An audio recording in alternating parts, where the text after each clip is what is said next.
Cindy Toll. Here. Vicki Yates. Here. Bob Seward. Here. Derek Metzen. Here. Chair McLaughlin. Here. And you are? Christina Robertson, Gardner staff. Thank you. Okay, so can we collectively approve of the minutes unless there's an issue with any of them? Actually, you can. We can review the minutes and someone can make a motion for all the minutes. Does You don't anybody have to any do issue with individually. any of the minutes that were presented here? No. No. Would someone like to make a motion to collectively sweep all these So into one moved. approval? Okay, any seconds? Second. Ooh, it's a race. Okay, so we can call. Ms. Yates. Aye. Mr. Seward. Aye. Mr. Metzen. Aye. Ms. Toll. Aye. Chair McLaughlin. Aye. Motion carries. Is there any public comment on anything that's not on the agenda tonight? Okay. We're going to start with design advice. Yeah, Right. yeah. I actually have a PowerPoint presentation I'd like to start off with, and then maybe I'll hand it over to the applicants. And that's you guys, right? Yes. Yeah. Okay, make this. So I'm going to move over to the computer. Okay.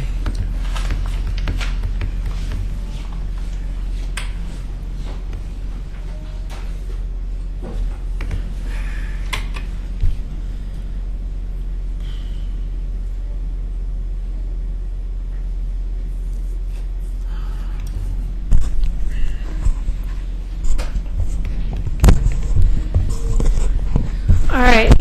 This is a design advice portion of the evening, and for those of you who have not been involved in a design advice before, what it is it's a way for the Historic Review Board to work with applicants before they've started the formal land use process. This is their chance they can present any portion of the project they want, and what they're asking for is non-binding direction from the board. So you give your individual comments back to them, it's non-binding, and you don't collectively make any decision. And they basically will get any direction that you feel you want to give them at this time tonight. I'll go through the application, but the goal tonight, the applicants are looking at purchasing the property, and they're really looking at the direction they get from the board this evening about their proposed design as to decide whether they want to move forward.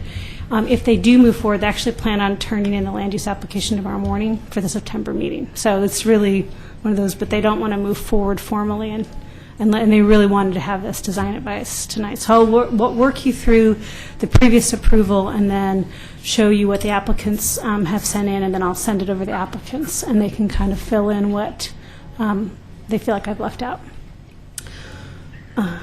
So to show you a little bit, just some Google Maps of the site. I don't know how many were able to go, but this is at the intersection of May and Prospect Street. And the historic landmark faced May Street, basically had a big backyard and a larger attached garage that actually accessed Prospect Street. In 2006, the applicant came in to take off the attached garage on the rear of the house and partition 2 parcels in the back, and then the new detached garage was added to access off of May Street. So you'll see from here, oops, there we go. So this garage is new, and then the previous garage was right here, and it was accessed off of Prospect Street. And then the applicant added these dormers and some other small things in the 06 approval. This shows you what Google Maps had it before it was rehabbed, so you kind of see the condition it was in. And actually, this is the foundation of the garage. So this is kind of in the middle of the partition process because you can see the street improvements that were being done. These are the 2 lots in question right here, and this is, of course, you can see where they cut off the attached garage in the back. It's the Charles Morin House. We don't have a lot of information on it. It's 404 May Street, built in 1895. Kind of, they call it irregular, but kind of vernacular design, simple. This is the 1983 survey form of it. This was the applicant in 06, what was submitted and approved. And what vinyl windows were allowed. This was right about the time of the new design guidelines adoption. And I do not know if it was before or after, but I do know there was some discussion about vinyl windows on these new parcels behind the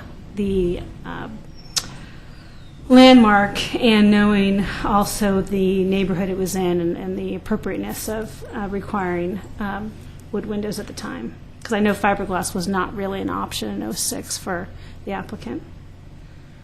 This shows another example of what was approved. This is another elevation.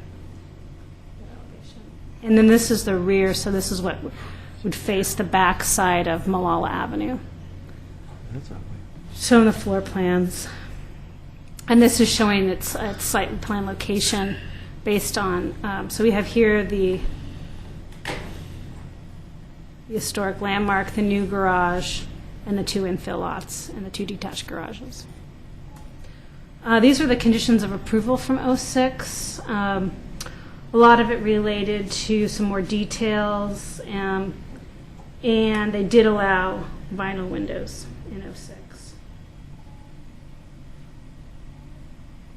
And I do remember there was some clear discussion about the porches and the dimensions of the porch and the proportionality of the porch, if I can remember back from '06.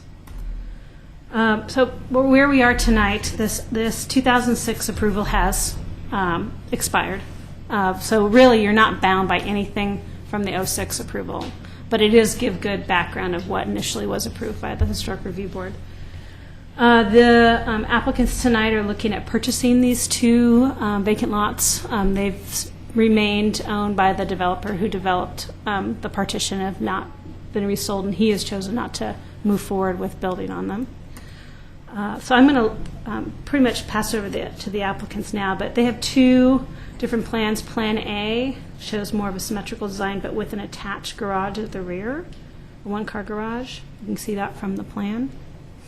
And I'm calling Plan B is a little more irregular plan, but also with an attached garage. So you are more than welcome to use my PowerPoint. If you want to go back, I'll do this. You can just kind of.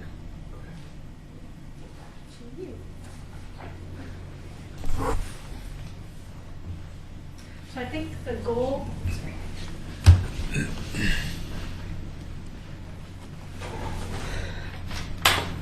I think what they're really asking is they want to be able to leave tonight kind of in a decent understanding of what their expectations are if they move forward with the land use application. In a non-binding way. Hello. My name is Dustin McBeth, and I'm glad you guys all have friendly faces. I didn't know what I was getting myself into here tonight, so thank you. What's your address? My address is in Wilsonville. Oh, can you state it just for the record? 28659 Southwest Wilsonville Road, or Southwest Canyon Creek Road, South Wilsonville. Thanks. So my wife and I have already purchased these lots to build on, and we greatly appreciate all the help and effort that Christina has put forth in helping us try to figure this out. We have a few concerns with some of the guidelines, and we just want to make sure that we get everything narrowed down to what is going to be required here. The existing houses we want to kind of blend into, so we don't have these houses that just completely stand out and don't make any sense in the area. We're building these houses to sell, not to rent. So we want to make these as highest quality and as nice as possible. We went through the neighborhood, took some pictures of the existing homes in the area, and I'd like to give those to you guys, if I may. I'll just put this Exhibit 1 in the record. Thank you. Thanks.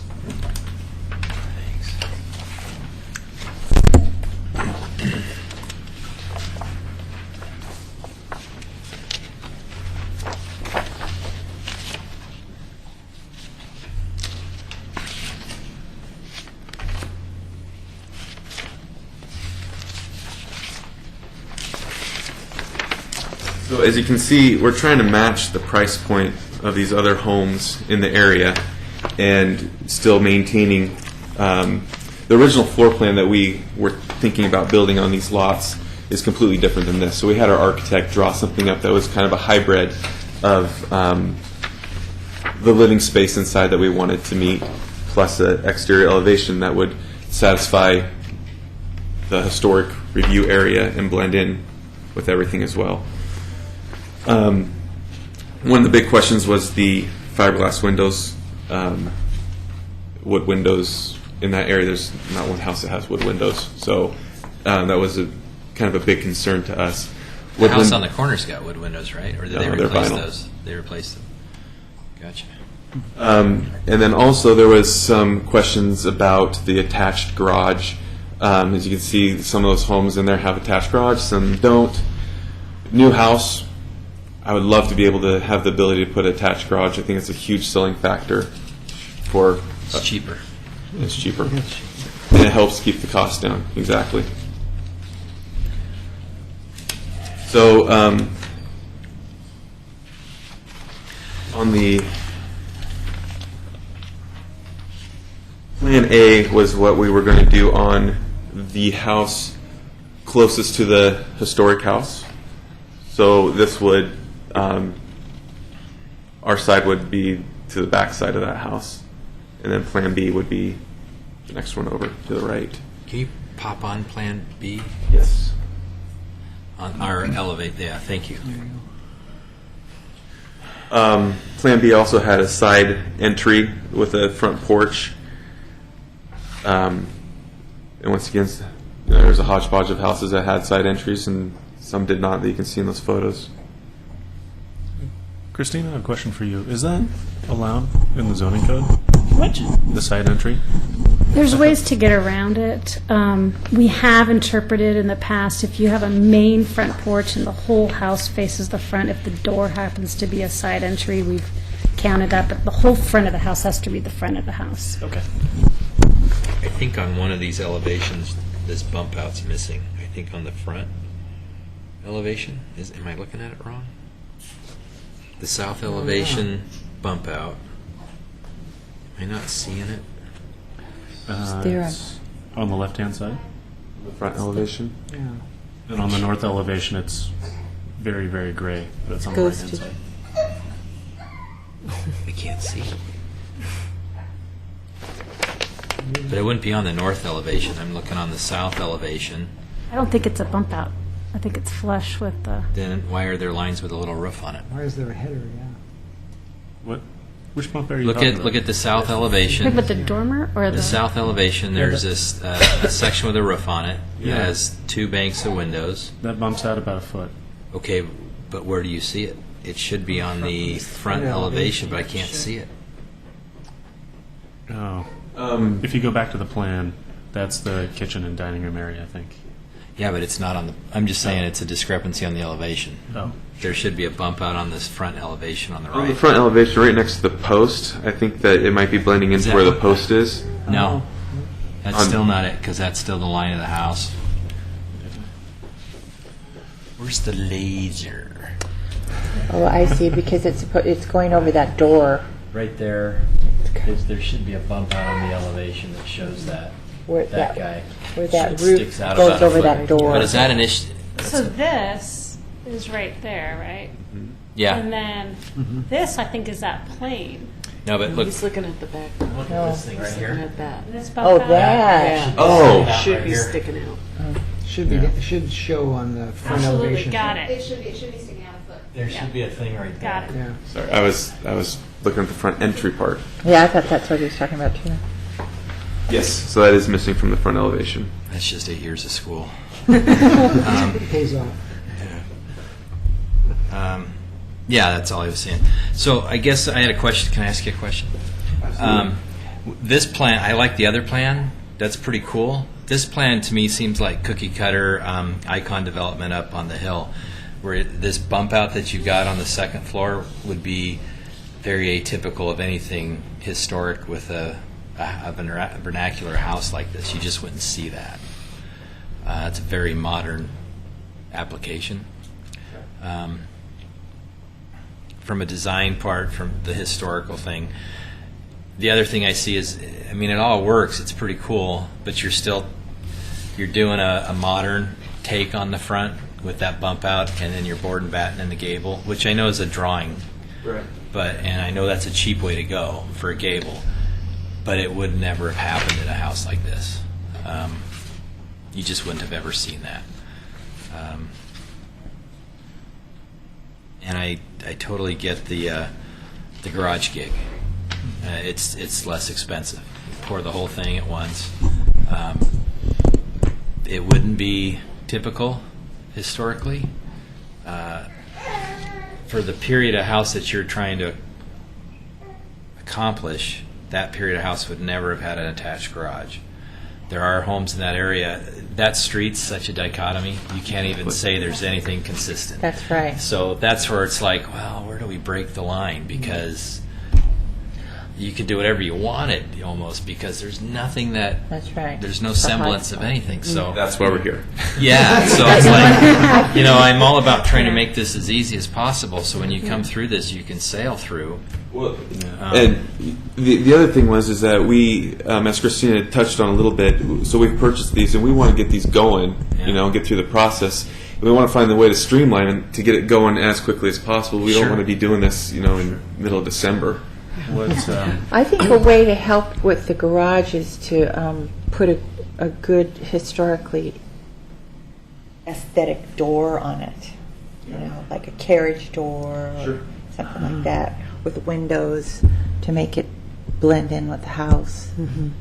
Yeah, I agree. A historic garage door would be great. I don't mind the attached garage at all because I think we are in the 21st century and that's what people want. And you know, we've got to. We want to blend both history with what is livable. And I like the fact that it's set back and it's not a snout house. So. Yep, that We works try for to me. get it as tastefully as Yeah. possible. I think the hard part with landmarks is each time we reduce the size of a landmark and we have these infill lots, they're so apples and oranges. So what worked on Beamer Way when you had that little landmark right up on top of the front, you know, the two homes were brand new homes, but because they were so far back and they didn't really relate, and the rest of Beamer was hodgepodge, and you know, it basically said get X feet away and you can do what you want. So that was one approach. McCarver subdivision was another approach where we, depending on how far away you got from the historic house, there was different design requirements, but those were all basically new construction with attached homes. Yeah, but like attached Beamer, garages. there's so much land that you could separate Right, it and work that but I mean, way. but Icon, the McCarver that came up with the, Yeah. you know, because it was just this house was going to be in the middle of the subdivision, Right. and I'm trying to think. There was one more, but so everyone was so different. It was hard to say, okay, well, this is what you do when you have a landmark. Right, it's not a blanket thing. And I think understanding that these lots have been for sale for the whole recession, and that there's been no buyers. What's the size This of is the probably lots? one of the last. Right. 40? 46 by 76. okay, so they're right at 3,500 square feet apiece. Okay. I had a regarding the garage. I agree with the comment about the carriage style doors. You're probably going to get the ones that still roll up, but just look like carriage style doors. But that would help. I would do a gable roof on the garage rather than a hip. The rest of the house doesn't have a hip. I think it's much more common to see the same roof style all over the house. This fits in historically in the way that it has a lot of different shaped and size windows. That typically happens through renovations over time. So I would encourage you guys to, especially on the south elevation and the north elevation, to evaluate those windows so that they are kind of closer in size. Like typically when you get the one over ones, you get the same one that's just repeated. It saves on cost. It also is something you see quite a bit. And on the east elevation, this is probably driven from the plan, but it looks a little funny that your two windows on the second floor are offset from the one in the attic. They might be serving. That goes to a room.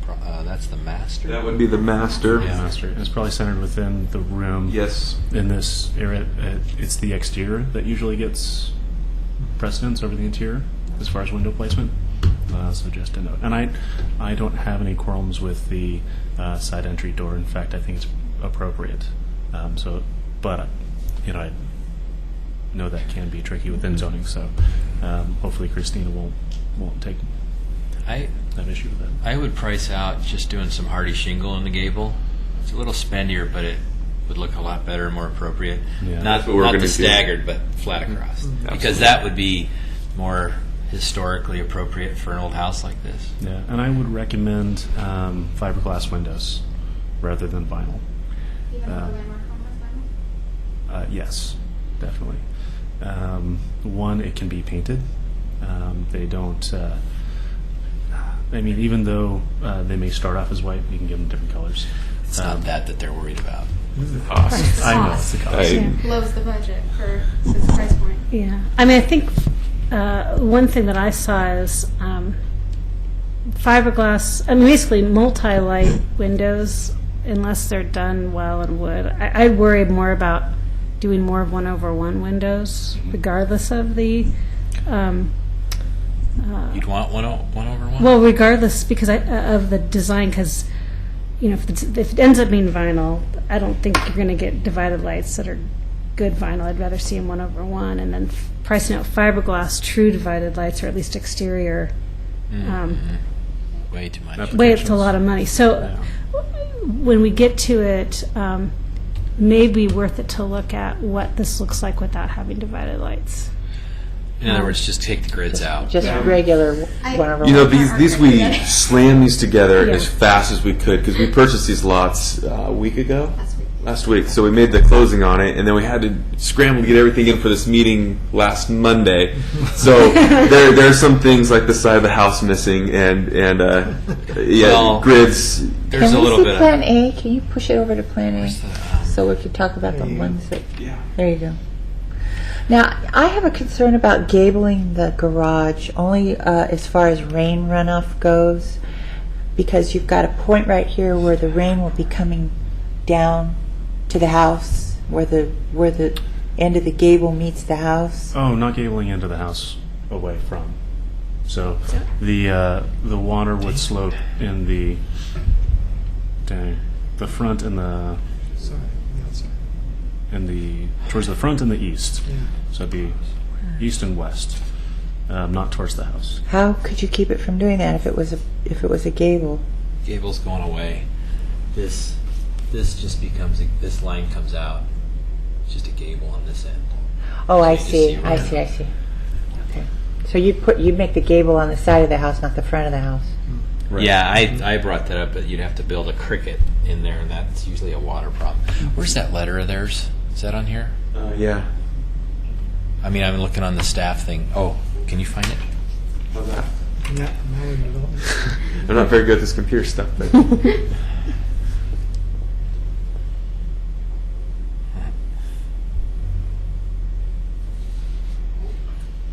Okay.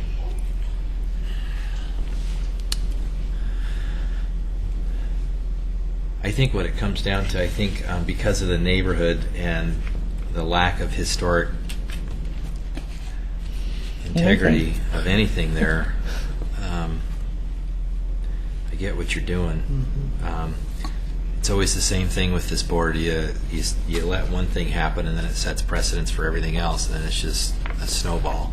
And then every time someone comes in, and we'll deal with it later, is vinyl windows. Well- And it's just something to bring up, to talk about. What do you want to say? Well, I just had it. The only reason that we're even involved is because it's a historic landmark. It's not really Yeah. the historic district. It's not really in the historic No, neighborhood. it's just that's the bummer. So you got to be a little So- bit more flexible. I get that. So, I mean, it wouldn't be like somebody would be coming from that same neighborhood and coming back and saying, Right. we want to I, build this house. I get your price point. driving through here, coming down through the streets, some beautiful historic houses. Unfortunately, we're not there. No, it's a But- little different here, Next but high quality and that price point, kind of an oxymoron. So I get your bottom line. It's tight, and they're so close to that other house, but they're nice plans. They're tight. What's the width on the house? The house is going to be 35. 35. 35 feet wide. Yeah. So I guess from our thing, it sounds like there's not an issue with the garage, but the No. hip doesn't go with the house. So, and actually, a gable on a truss is a lot cheaper than a hip. Absolutely. Less lumber. And I would do, my suggestion would be the hardy shingle. And I would also, all I'm saying is just maybe think about that bump out on the one. It's very modern. Yeah, I agree with that. Well, and also, if you notice that I did, I actually requested to have a different truss system put on this one, just the standard truss on the Plan B, and see Plan A has a like kind of the story half that dropped down. Yeah. And after going back to the site last night, there's a giant tree. Walnut tree. Oh, in that and- back corner? in the front, actually. Oh, in the front. And I'm going to have to drop the trusses down because The we're not pitch. going to. We're going to be right in that tree. What's that pitch right now? 8? You know what? 7 or 8? It's said on here. Can we zoom that? Well, the minimum I think That you is can what do it is is. 6. There was one more flaw in your, if you go to Plan A. If you look at that gabled dormer on the side, it's not showing up on the front Yeah. or the east. Okay. So FYI. Traditionally, if this wasn't a district, you would have a 1.5 story requirement, which Plan A meets, but Plan A does not. Plan B does not. But that's kind of the question of, if you're one house over, is that less of importance? Is it akin to like the McCarver subdivision, or Like are they both the same? And that's one First, of the second, questions. as you get away kind of thing. Yeah. Well, it's just, So even if you went with Plan A, I think all the same comments would apply. And it resolves the bump out in the front. And, yeah. Yeah, that would be less expensive. What is that bump out? Is that a bedroom? Yes. Yeah, so that's bumping out It's okay. You can just. sorry. So that's bumping out a foot. I think if you were looking to save money, you could eliminate that. No one would not want to buy it because it didn't have that. It would save you.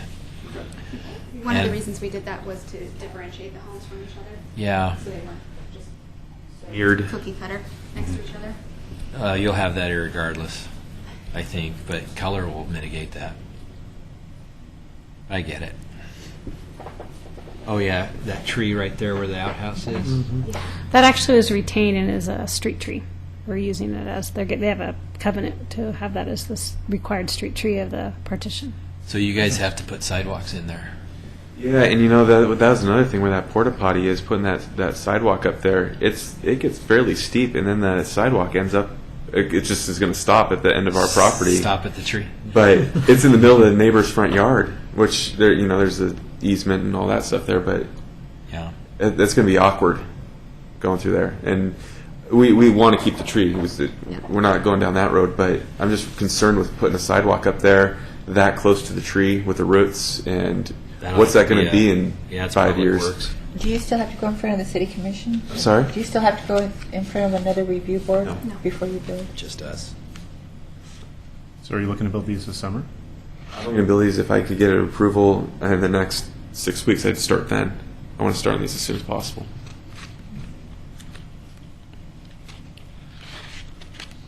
Okay. Does that help? You want to have what we're gonna do now? We're just giving you advice. We can't approve anything. No, we fully understand that. Does that help what we said? Yes, it does help. Somewhat. Tremendously. Yes. Well, and I'm also thinking, how do we simplify it for you? I think we simplified some things. I get the cost. I don't know. I get the window thing. So Is there any way to expedite the process? One thing you can always do, and this is your choice, is you can submit for concurrent building review, knowing that if the board makes any suggestions that have structural implications, you may have to pay for a re-review fee. But you could potentially do that while we're waiting for the September meeting.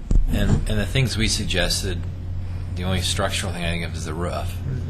If you can't really drop that roof down below a 6. Just wouldn't look right anyway.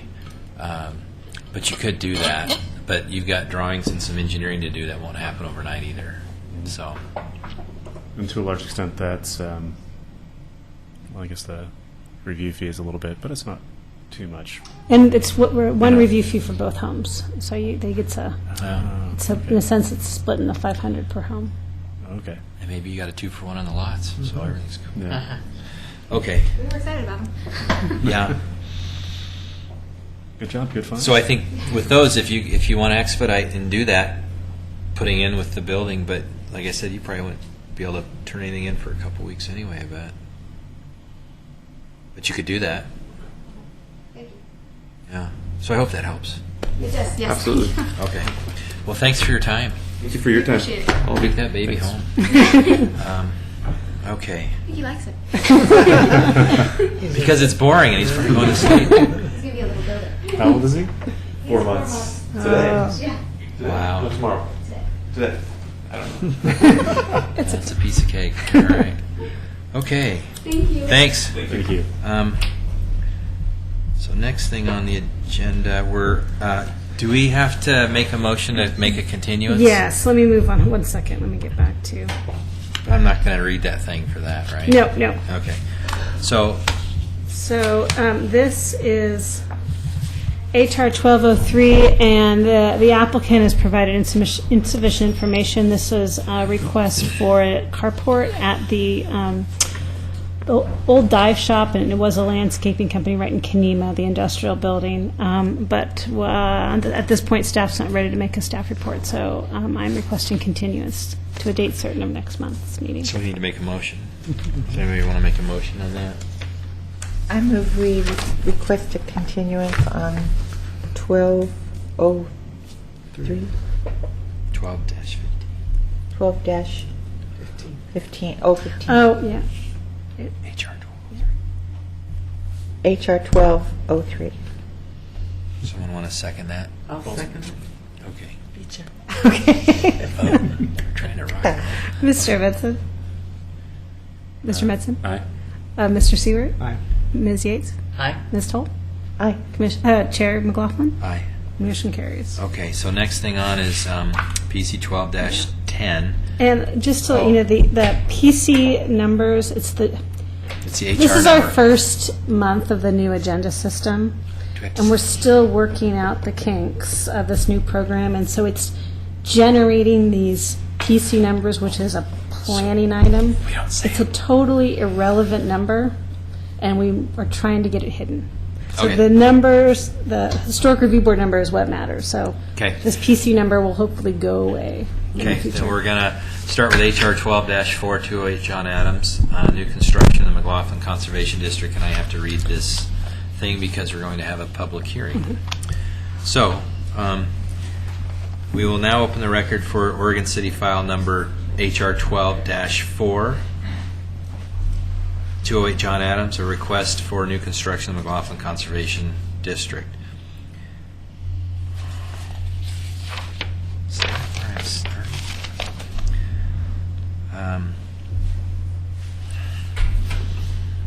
Okay. One public hearing, right? Okay. On land use application are scheduled tonight. A staff report has been prepared for each application, has been made available to the public 7 days before the first public hearing. The staff report identifies the approval criteria that apply to each applicant's proposal. Staff has analyzed the criteria which are contained in the staff report. The quasi-judicial hearing procedure that the Commission will follow is set out in state law and the Oregon City Municipal Code. The hearing procedure steps are shown on the chart. Anyone wishing to speak should fill out a speaker's card and give it to the planning staff before the hearing. Speakers will proceed in the order in which the card is received. You should fill out your address on the card so the city will notify you of its final decision. For the public record, please begin all testimony stating your name. Testimony and evidence should be directed toward the applicable approval criteria. If you believe other criteria apply in addition to those addressed in the staff report, identify and discuss those criteria and explain how and why you believe they apply to the application under consideration. A person may submit any written material while the public record is open on each application. Any written materials received by the city staff during the time period in which the record is open will be placed in the record. Written materials submitted during the public hearing must be presented to the city staff in order to become part of the record. If a person intends for PowerPoint presentations, oversized poster boards, reports, pictures, or other exhibits used in the oral testimony to be placed in the record, copies must be submitted to the city staff while the record is open. If they're not given to staff, they will not be included in the record. Any person wishing a continuance to present additional evidence and testimony or to keep the record open to respond to new evidence must make that request before the testimony portion of the hearing is closed. If the Planning Commission makes a decision which you would disagree, or the Sorry. HRB makes a decision with which you agree, any issue you may wish to appeal must have been raised for the consideration of the Historic Review Board, or LUBA, or both. Without raising the issue on the record with sufficient specificity and accompanied by statements or evidence that the city and all parties can respond, the issue will not be deemed appealable to the State Land Use Board of Appeals. In addition, the failure of an applicant to raise constitutional or other issues relating to the proposed conditions of approval with sufficient specificity to allow the local government or its designee to respond to the issue precludes an action for damages in circuit court. Now we'll open the record for HR 12-4, request for new construction of McLaughlin Conservation District at 208 John Adams. Does any review board member, historic review board member, have any ex parte contacts, conflicts of interest, bias, or any other statement to declare? No. Has any board member visited the site? Yes. Yes. For the record, how many? Raise your hand. Yeah. Okay. Does anyone in the audience wish to question any of the commissioner, review board members about these disclosures? We'll now commence with the planning staff report. So, before we start that, we'll have staff report, public testimony. The applicant will have 15 minutes, 5 minutes for representatives of the neighborhood association, 3 minutes for individuals, 5 minutes for applicant's rebuttal. So, staff. Thank you. This is a review tonight for proposed new construction in the McLaughlin Conservation District, and you have some options this evening, and I'll kind of work through them with you, and you can decide. You can approve tonight based on the conditions of approval, and specifically one of them requests that you choose certain items out of a list to request that the applicant add back onto the house, and that can be done tonight. You could work with the applicant, and he could come back with a revised design at next month's meeting. You could continue it. Or you and the applicant could choose that this may be the time if he wants to appeal it to a higher body, that the board could choose to deny the request or require him to go back to the previous submittal in a whole. So there's lots of opportunities tonight, and so just kind of keep those mulling around in your head about how you want to proceed with this. So the property is located at 208 John Adams. The property went through a previous process in 2009. Actually, before that, it went through a request for demolition. There was a tiny, tiny, tiny, tiny little one-bedroom house on the property, and that was demolished, I want to say, in 06 or 07. And then the applicant came back in 09 for the request for new construction. That approval has expired. And he is back with a revised version, and I'll walk through the revised version with you. Okay, so the basic location of the house is generally the same. While the property is addressed off of John Adams, it's really accessed from a private shared driveway on Jefferson Street. The other property next door, Kathy Roth and her husband, that was approved by the Historic Review Board in 2007. So those two properties accessed via this shared driveway off of Jefferson Street. But both homes face John Adams. So if you're driving down John Adams, they're slightly above you. So you don't really access it, but you still see the homes in John Adams. If the house, the the house was shortened by 4 feet in each direction. I've gotten the dimensions from the applicant, and he'll provide those tonight. Okay. And you see, so it's slightly, both elevations are slightly smaller, but they're both, but HR 1202 and 0908 are both oriented the same. There is a detached garage right here. So if you come off the second floor of the detached garage, you kind of are at plane. So, and I'll show you, and then you'll walk up some stairs. So this elevation coming out is at the same elevation as the top of the garage. This shows the revisions to the original application, and the revised, the front dormer was removed, as well as the 3/1 lights.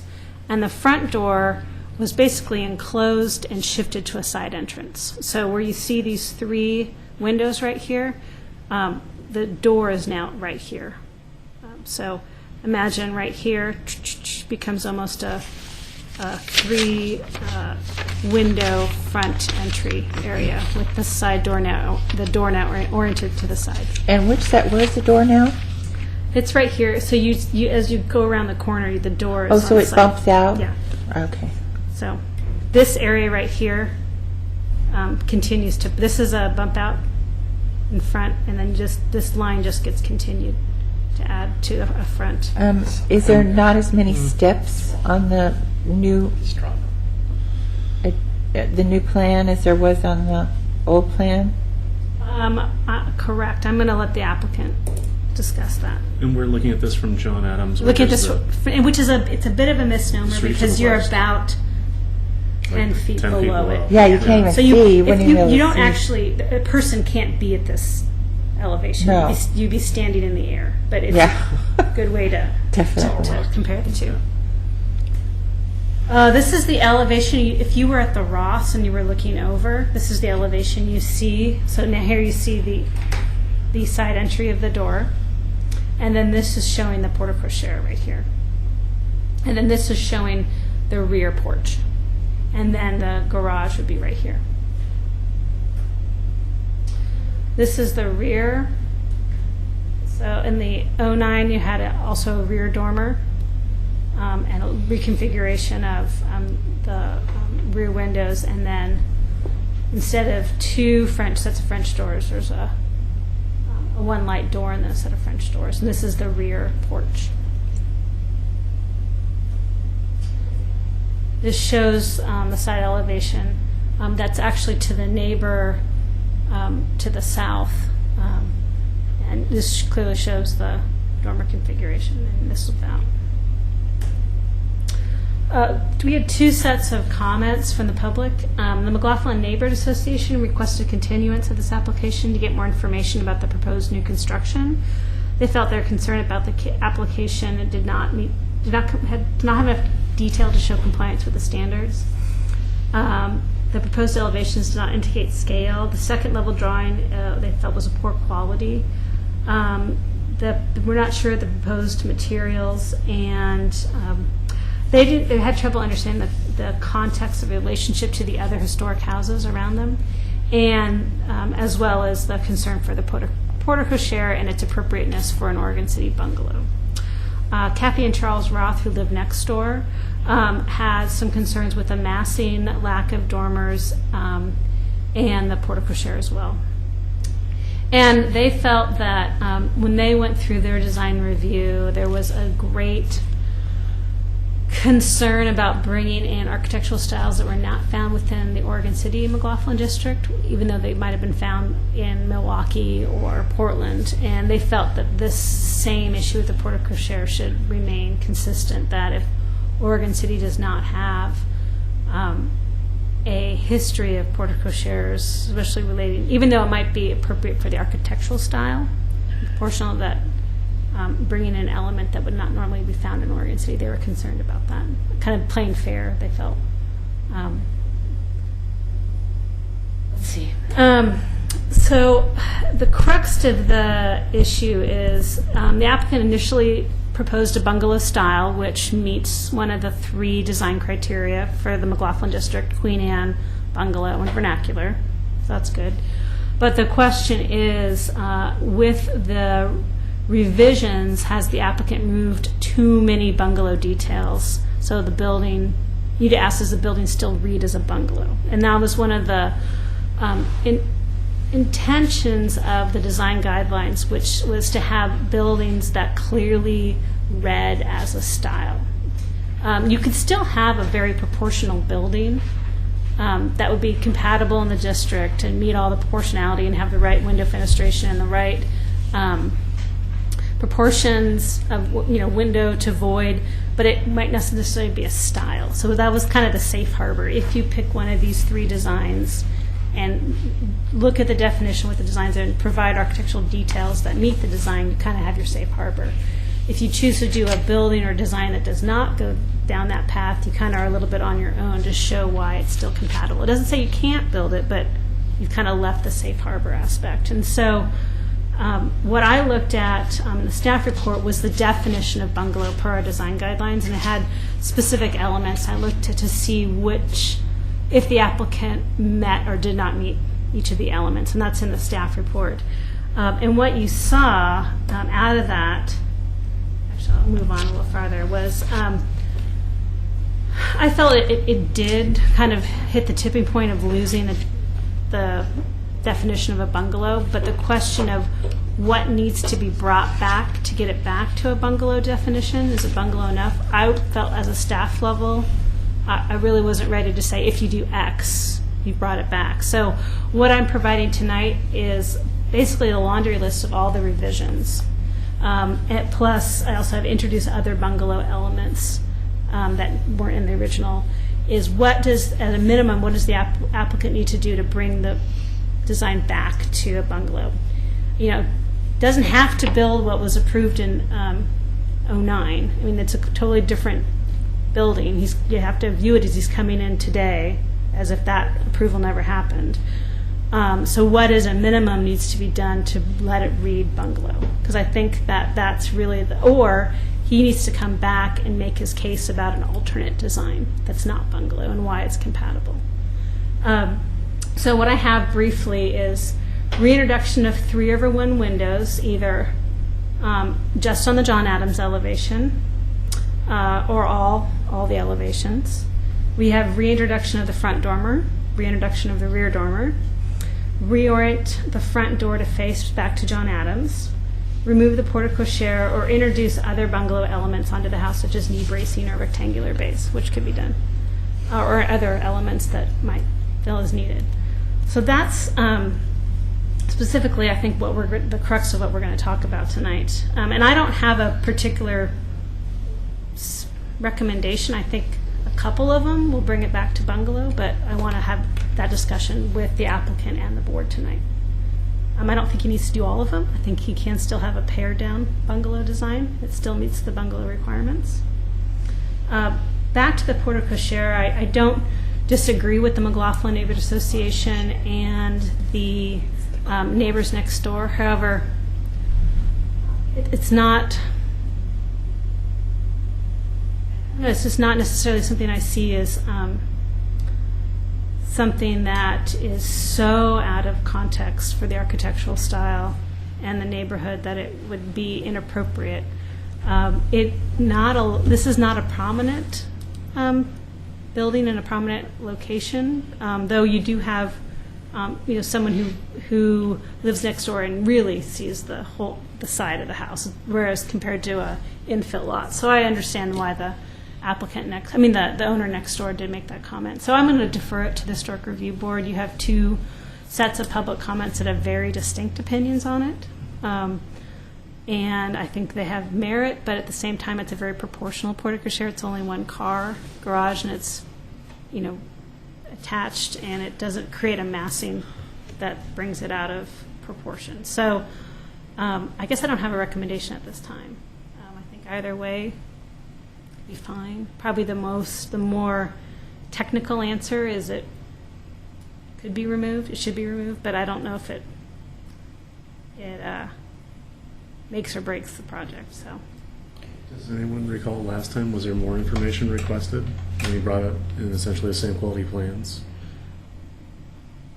I think there was a discussion about the house that was there already, which I didn't even know was Kathy Roth's house at that time, and how extremely large that house was, and how her windows really didn't fit in with the well, neighborhood. And there was a lot yeah, of things but about that that- house that you said got in because it was before. Right. we- The Roths came in right when the design guidelines were adopted. They actually kind of So they- initially applied before. It was right on the edge, so there was some And we leeway thought that- given for the kind of the first one in.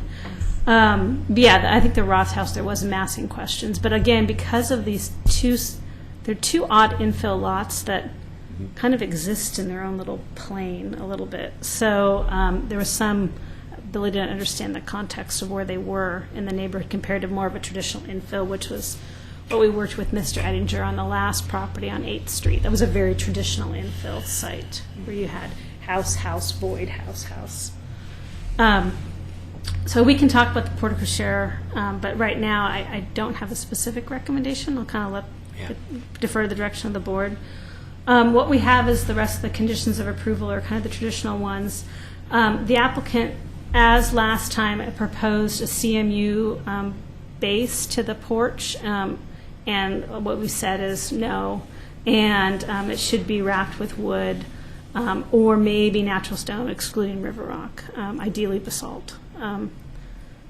The conditions for wood or fiberglass windows, wood or minimum 4-inch smooth composite siding, and a 3-part color scheme is recommended with the, again, with this making it more of a bungalow with the windows being the darkest color of the 3-color scheme to really lay in there on the bungalow theme is one option to, if there is some questions, is this a bungalow enough building?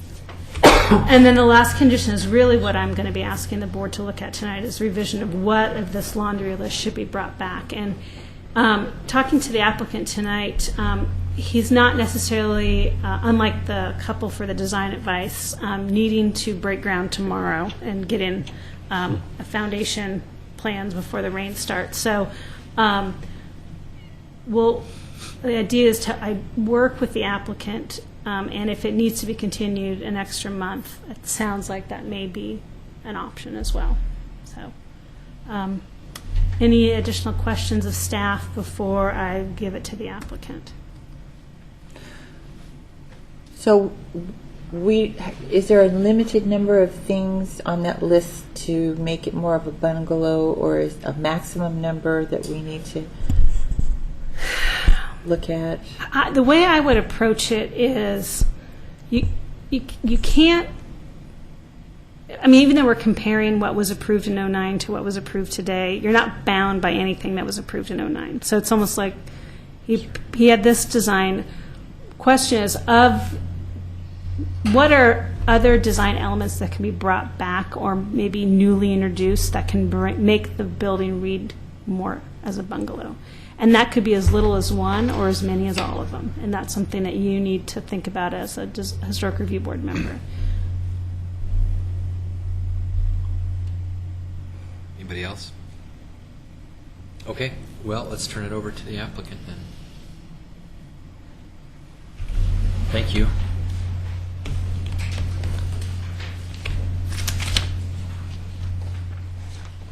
So if you could just state your name and address. I'm Steve. I'm Steve Ettinger. My address is 4755 Alder Street in Westland.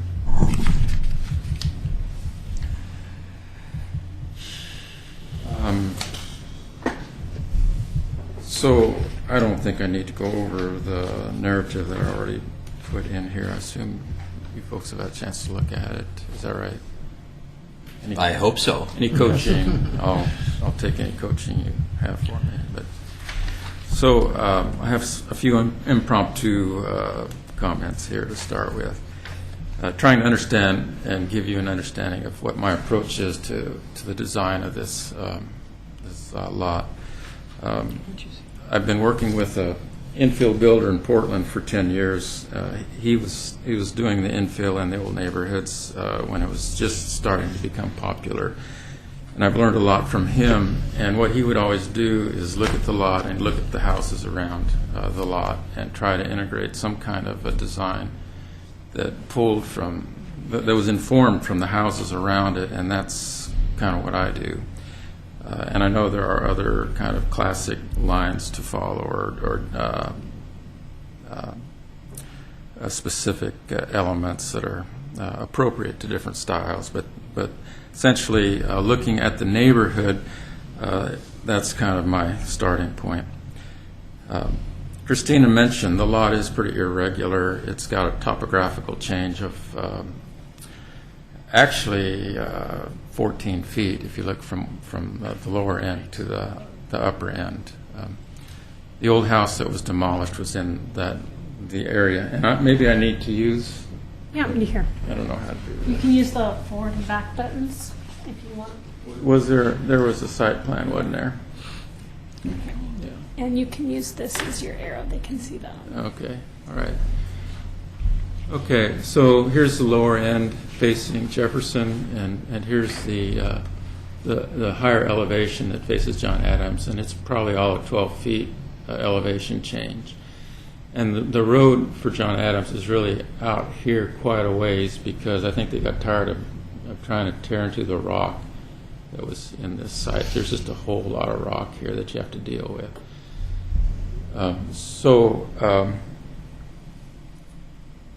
Maybe I mentioned, I don't know, but it's a big lot. It's 100 foot by 100 foot essentially. So I'm trying to make sense out of this lot. So what I came up with was a two-building approach. What did I do here? There it is. So here's the garage, and it's on a lower level, and then there's some terraced natural stone retaining walls that help you get to an upper level. And yeah, it's just a dramatic change in elevation. That's the way I saw making best use of it. And above this garage is a studio. It won't be an accessory dwelling unit. It'll be more integrated into a smaller house design that I have presented to you now.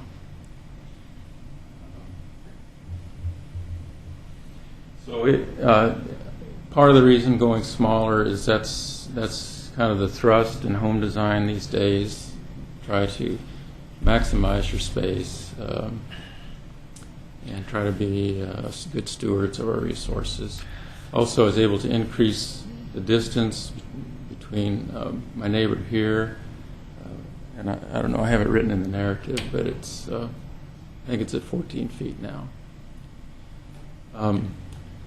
And on this side, this is the bulk of my kind of free space, and I look at that as a way to try to respect the Ross home. It's really crowding this property line, so I've basically done whatever I could in my own estimation to make it easier on them to design a house the way I have. That's kind of mine. Isn't the house there because there's mostly rock in that upper corner? It's kind of an unbuildable I don't space. think so. I think I have it's lower here than here. That's correct for the Roths. That's why they're. Yeah, and I do wonder, I mean, if I were to reorient everything, maybe I ought to put the house over on this side, try to I think get... that's all rock. I've got a garden there. I know there's rock there, but, if I could get a couple feet of that rock out of there, I could maybe do it. What's what's the footprint of the house? Square It footage? is 36 wide and 42 deep, 4 feet less both ways. And also this portico share, I think it's important to note that it's pretty minimal in that it's only 14 feet here and 14 feet this way with the overhangs. What it does is because it's an unusual layout in that the front is required to be to the John Adams side. I need some way to pull visitors, which would come up this vacated alley, up to the front of the house. And so this is, with a porch out here that sticks out to the side of the house, it's an invitation to people to come up the drive. as well as to give my wife an occasional place to park the car and unload stuff into the house, rather than park in the garage here, go up the stairs, and go out through here in our bad weather. You'd be parking up there all the time. Not in the summertime. I really, truly believe this would be brick pavers. 14 by 14 is not a very big dimension, and it's a 2-foot overhang, so that gives you mostly a cover for a porch or for a garage. But what I have here is yard space, and this essentially is kind of my living area, I believe, and I think that's going to be probably patio chairs more than driveway, at least in the summertime.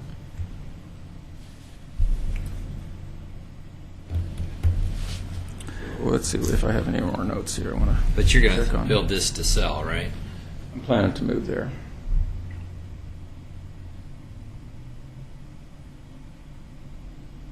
Are you planning to move to the house on 8th too? No, No. never was. You're just selling that as a spec. That's the idea. We'll see Gotcha. how that goes in about a month. Yeah.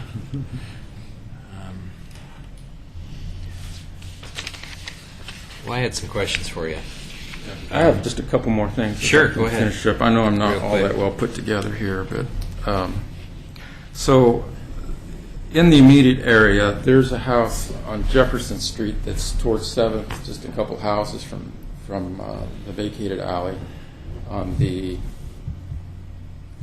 my directions always get thrown off because it's cattywampus there, but on the opposite side of the street. There's like a porte cochere. It's not a garage or a driveway, what I would call a porte cochere, but it's a walkway, or it's an invitation to a porch. It's an extended porch that goes off sideways to the house. It's a bungalow house. So it would have been nice to have some pictures of that. Also, in the immediate area, there aren't a lot of dormers on the houses. It's maybe a 50-50 mix of houses with dormers. And it's kind of noteworthy to the Karen Grondin house, Karen and Bob Grondin house. It's immediately across the vacated alley. Is a good showing of a bungalow and it has no dormers on it. What color is that house? Or is it? It's kind of a dark brown. Dark brown. Which direction, north, south, east, or west? Okay, help me a little bit. I'm kind I of think, losing it is there here, but, just 401 Jefferson? 201 well, I'm Jefferson. 208, so she'd She's be real similar. 201. I'm Jefferson. trying to- sounds I'll- right. I'll Google map it. Thank you, I appreciate Sounds that. right. Jefferson, third. 201 Jefferson. As I'm looking at the elevation at John Adams, I'm picturing yourself at the street looking up, and that's a lot of roof to look up to. There's no second floor plan that I saw. Did you just truss all that in, or are you planning to have a second floor up there? Right. So you're about 12 feet at least down on John Adams, and it's about 20 or 30 feet back of the property line. So the angle is, and it's a 7/12 pitch on the roof, so I don't quite understand that, Well, I used that to there's a live- lot of roof massing to see. I used to live 2 blocks away, so I've been by this property several Okay. times. I'm pretty familiar with the topography. There's no second floor, though. Is there? At least there's no second floor plan that I saw. Is there? Is that just trusses, or is there actually a It's floor? the second floor. There is a second. Yeah, I think I can get about 11 feet of 8-foot space up there. But you haven't got it designed out, the second floor yet. Well, kinda. I mean, on paper. Yeah, I don't know. I don't have it here, do I? I didn't think it was relevant. Oh, I do have it on paper here. Yeah. Kinda. I think it just, It's this. Is this in there? We don't have that. Well, all it is, Yeah, I thought all that it was is a- roof lines and shows the attic, so it's pretty minimalist. Okay. I just didn't think it was relevant to the Oh, I see. proceedings. It's gonna be. But maybe if it is, I'm more than happy to do it. Do you have anything else to say on your notes before we ask you some things? I don't know if I quite addressed Derek's comment. Did I miss on something? I might have jumped into comments too soon. If you had anything else, I'm sorry. Okay, as far as the dormer goes, what I have, and I should go to, how do you manipulate this? To go to the elevations. Go down. There we go. Okay. All right, what I have is that like an 8-foot wide enclosed porch, and what that 8 foot does is it kind of divides the living space on the left side, and it's a master bedroom on the right. So functionally, it would make the most sense to use that 8-foot spread to support a dormer. And I looked at doing the dormer there, but I also have a stairway that goes immediately off the front door, which is typical, and goes to the back of the house to get you to the middle of the second level. And if I put a dormer there, what that dormer does above is simply, well, I guess you could say it lights the stairs, but it doesn't. There's not a space there that you can enjoy the windows out of, because the vault of the stairs goes right through that dormer. So I could put like a really small hallway alongside that staircase, but it just didn't make sense to me. And so if I put a dormer, it'd be a dummy dormer, which I guess I could do. To me, that doesn't lend integrity to the structure. So that's That's my purely position. cosmetic. It's purely cosmetic, right? I disagree with that. I do too. That is Unless purely you- cosmetic? Yeah. Yeah, unless you're vaulting half of your living room and 3/4 of your room directly south of the entry, that's all floor, and it would really, your dormer would be at your second floor level. There would be no dummy there. It would be extending. Well, the yeah, what I'm saying is the space off of that dormer is a stairway and potentially a hallway to get to it, because there's bedrooms right off of it. So We're not. I guess we're not saying what you have to do on the interior. right. But as I'm looking at this, you could vault all of that, or you could have an enlarged second floor. Whatever way you want to go with But that. it's only half a story. What it ends up being in a bungalow like that, it's you come around the corner quite a distance. It's not integrated to the main upper level. A dormer like that, 8 foot wide, at a 7/12 pitch, there's quite a distance. I could have it drawn for you, but do I have this in here that I can go to? You should. Yeah, it's Let me right see. here. Yeah. Should be an applicant Cool, But submittal. your plan is to stick frame that roof? I think I wouldn't necessarily have to. I think I could make it at the first See, one. that's where I guess I could either really dive into this or let everybody else talk, but I'm almost biting at the bit here. Go, John. Well, does anyone want to ask for I don't notes think I have that. for more information? Well, I guess that's the first part of thing. that is I'll be quite frank with you. I appreciate what you're doing. It's a difficult site, and it's a funky site. And I remember approving this back in '09. And you know what? I think your neighbors, I don't think they're going to see Anything. that carport because of the angle of their house. I get why you're doing it, because you could pull right up to that front door and unload. Totally makes sense, because your garage doors are a whole level below and far away. Totally get it. But what you've done in essence is created nothing more than a Levittown track house, and you've taken every element away from what could be a bungalow to a basic kind of boring vernacular house. And I know what you're doing. It's cost. You've shrunk it down. You're trying to save. You take out the sheds. That saves you a lot of money. You don't have to stick frame. But I can't see anything happening with this without sticking some dormers on it. And the dormer that we approved in '09, I'm not a fan of. I think a shed dormer would be a lot easier. But you're taking so many elements away from this thing that I agree with staff that if I even ignore anything that happened 3 years ago, looking at this, I couldn't in good conscience take it the way it is right now, let alone the quality of the drawings that are presented here. So I agree with the McLaughlin Neighborhood Association that things are incomplete, not detailed, and we could, but that's where I'm at. I mean, we could work with you and talk to you about some things, but can either talk about some things that you can do, or we can issue a continuance that you come back with more complete drawings and the things that we're asking for. This is all in the name of money. I get it, but you're also, and I've told you this before on previous applications, that if you're going to jump in the circus, then you better be ready to do the things that are required of you. And you're sitting in a conservation district, and you've got to play by the rules. And there's a lot of things that are integral to this style. And you've pushed the envelope before, and whether it's been windows or other things. And I can totally understand where you're coming from. It's the bottom line, and you want to put something here. And I think you're on the right road. Smart. However, the drawings are incomplete. They're inconsistent. I've lined these up. I've spent a lot of time on them. Things don't jive. I can't even read some of it.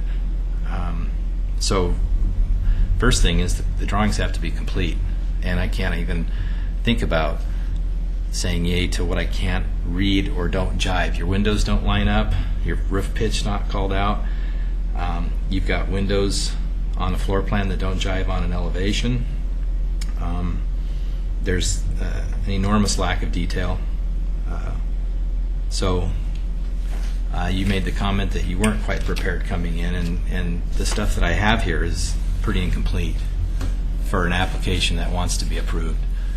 And I'm not trying to be snippy or grumpy, but if you're a professional and you do this for a living, then I would have expected to see more professional drawings, a little bit more involvement on the detail instead of stripping it down to nothing.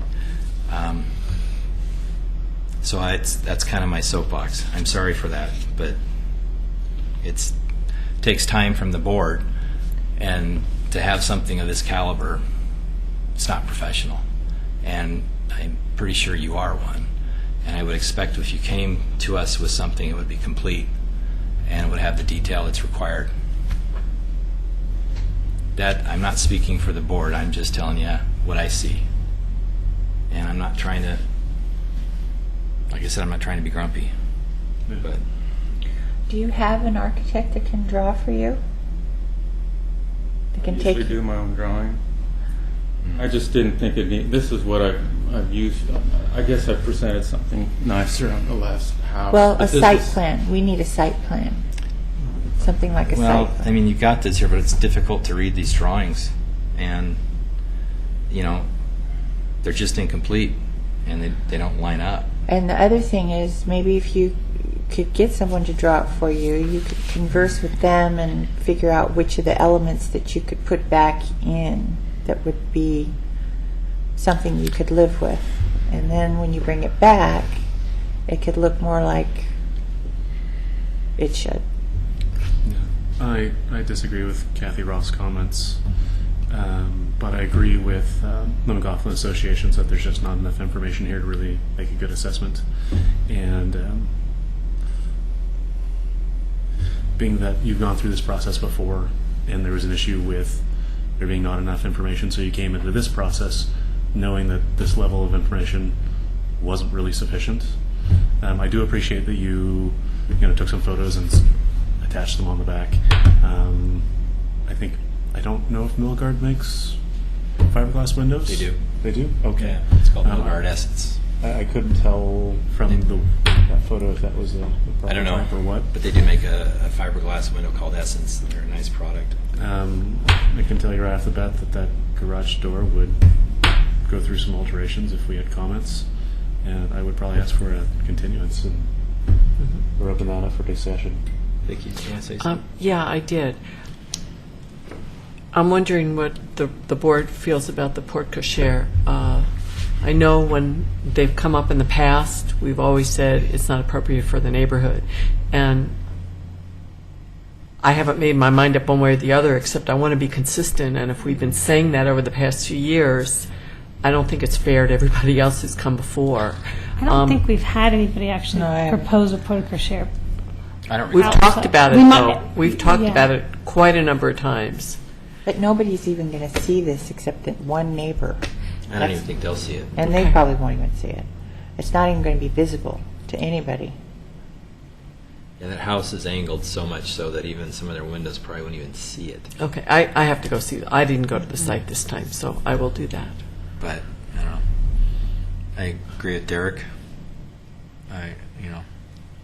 I think the laundry list from staff's a bit long to require a lot of things to be changed at this point. Well, they don't have to all be changed. But No.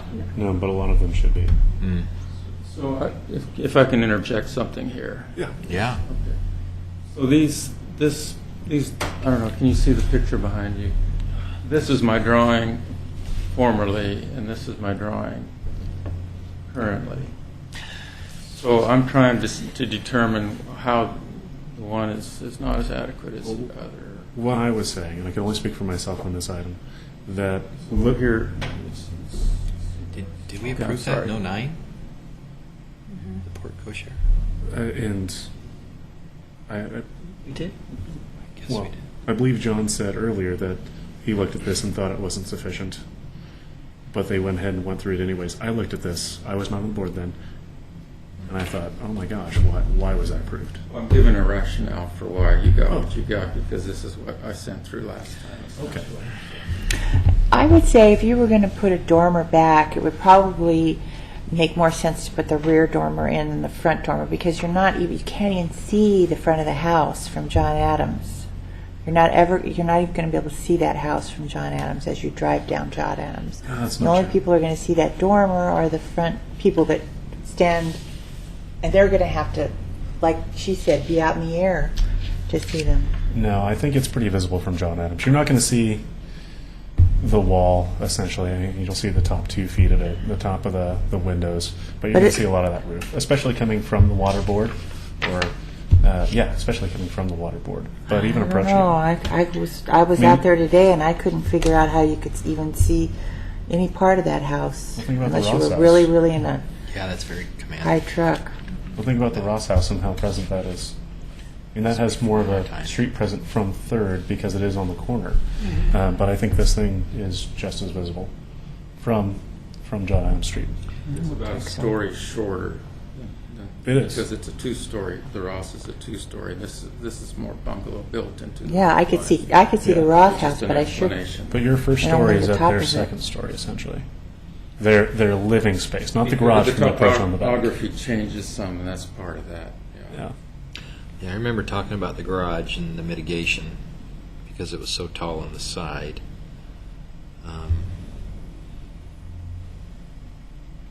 I just Are you going to plumb in that garage? You going to have plumbing in that garage? Are you going to have a bathroom in there? There's a whole apartment above on the second floor. There's a whole apartment Yeah, it's above? it's not an ADU at this point, so I Just might to- have a bathroom. Just to interject, an ADU is a type 1 staff decision, so It's nothing it to do doesn't with really us. matter how Yeah, or it's got- when it ever gets improved. That would just be a building permit process. So it could be built out as an open, unimproved volume for the next 5 years. So Well, it's the not- only reason I'm saying that is because if you have living space, you've got to have it taller. I than think it's normal. planned for one day to be finished for living space, but the separate dwelling unit versus some type of living area with or without a bedroom is just really more of a building permit purview and not necessarily the aesthetic HR purview. I just don't recall this. I mean, I remember talking about the garage, Oh, but we have to kind of do what you said. It's just kind of yeah, I think what would help if there is a continuance to kind of give consensus back to the applicant about what things you'd like on the revised drawings, so he knows kind of that laundry list what you would like to be put on there. I think that would be helpful. From the list that you have in your. And I don't know if it just needs to be each person does their comments and then assess afterwards. That may be, After they present it. yeah, it may be worth it just to have each board member go and say the Right things that you now? think would be, would need to be on the revised drawings. And then I think if a consensus bubbles up, I think we might have a direction. If there's no consensus, we can see what the next steps are. But that, A consensus on. of the same amount, the same direction about the which design elements to bring back. Well, I think he needs to figure out what he can do and what he can, what he can afford to do and what he cannot afford to do. Because, like John, I believe it's a financial issue at this point. Oh, sure.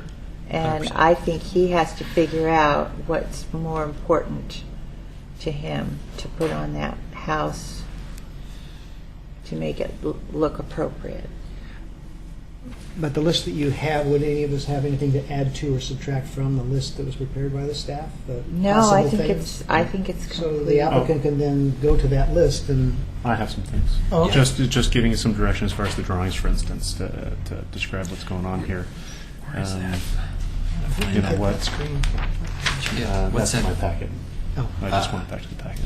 Where is that? The applicant's submittal? I'm sorry. This is that against middle. Okay. Let me get to that. I would indicate what type of windows, what size your trim is going to be, what that is detailed out to be, your garage doors.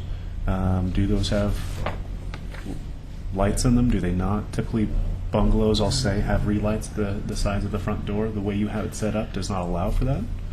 Go ahead. Can I interact with you? Yeah. Are pictures that I took a part of this file? I took Pictures? pictures of doors and windows so you could see what I was looking at doing. For this project, I would really like to see the specific product that you're going to install, that you're proposing to install. The garage door, I think I saw that somewhere over by, jeez. See that? Applicant's submittal. And then Yeah. But I mean, what? Yeah. Okay.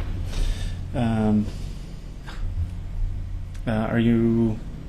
What size trim exposure are you proposing? It's a narrative. Okay. If those things were on the drawings, that would be really nice. So So. Are you kind of getting a picture of what the board is asking you to bring back next time? I think there's still a pretty open question in my own mind as far as recommended what kind of elements need to be in there to satisfy you. I mean, I'd just shoot from the hip, I think. I appreciate you offering some suggestions. You know, sizes of trims would be great. This door style is good, but I don't know if it's the door that you're proposing or the trim around it. The door on the garage that you showed didn't even have trim around it that I saw, or maybe the drafting was just too light that I didn't see it. Is there a photograph there for you? Or? talking this thing, Derek? That garage door? The, It's down in the pictures. this double. Oh, the double French door. doors? Yeah, the French doors. He's got a picture of French doors. He does, but is he proposing the doors or the trim around that trim detail? I have no mean, idea. we're talking a bungalow here, so the details are incredibly important. So it's really the details of the house that I want to know about. There should be photographs in your file. Maybe there aren't. I'll have to. I'm looking at these, but I don't know if that's. No, well, there's some more pictures like garage doors. That's what I thought you were talking about. There's one picture of a garage door There is. above the Milgard window. Yeah. Proposed materials. So what are you doing for the soffits? Are you enclosing the soffits on the roofs, or are you leaving those open? Or are you enclosing the soffit? They're on always the, you never put a soffit on a bungalow. Are you softening at the porch? That's a good question. Yeah. Are you doing lighting Yeah, I out there? probably would have to. I don't know. Is that suspended lighting? Or are you proposing canned lighting? On the garage, do you have any lighting there? Because I don't see any. I have not seen this type of garage with a bungalow before. So you may want to, in your narrative, describe how you're reconciling those two things. Maybe you want to take off a dormer from here and put it on the house. So I'm throwing a lot at you. I don't want to tell you how to design your house. I'm just trying to get out there how much is missing. It's a level of detail, I think, that they're asking for. In the drawings. Construction, material use. Yeah, because I don't want to assume or tell you what to do. I'd like you to tell me what you'd like to do and make as little changes as possible. Really, that's my goal here. Can I ask you a question? Was the garage approved separate from the house at a different time? Same.